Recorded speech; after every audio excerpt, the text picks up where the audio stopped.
आणि आता हा आमचा निहाल एकदम स्टंटबाजी करताना स्लाईडवरून घसरत घसरत आलाय खाली.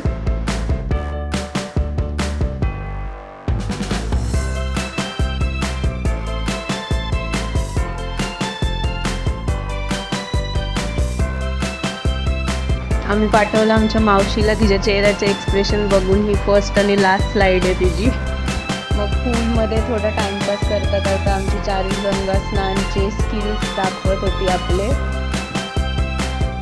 आमच्या मातोश्रीने सांगितलेलं जास्त मोठ्या स्लाईडमध्ये बसू नका, आणि माझा भाऊ ह्याच स्लाईडमध्ये 10 वेळा तरी बसला असेल. ह्याच्या मागोमाग निहाल आपली एकदम रायडिंग स्किल्स सोबत खाली आलाय.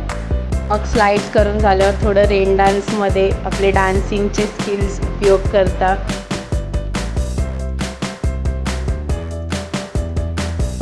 सून राईड्समध्ये खेळून आता लागली सगळ्यांना भूक, आणि चमचमीत जेवायला आलो आता मस्त जेवून झाल्यावर आरामात आम्ही बसायला आलो लेझी रिव्हरमध्ये. तिथे निहालची मस्ती काय आमच्या थांबत नाही.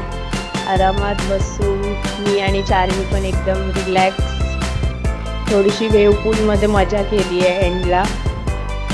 मग राहिलेले लहान पोरांचे स्लाईड्समध्ये पण जाऊन मजा केली. थोडंसं काहीतरी नवीन इन्व्हेंटरी आमच्या निहालने केली. 1 2 3 टँडडा.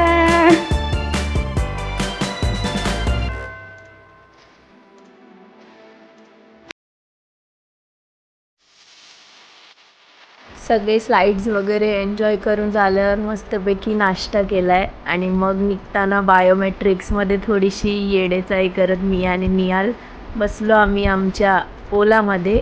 ओलावाल्या काकांनी घेऊन गेले घरी. रात्री जेवण वगैरे झाल्यावर खाल्लं आईस्क्रीम, आणि आजचा दिवस इथेच संपतो. Thank you for watching.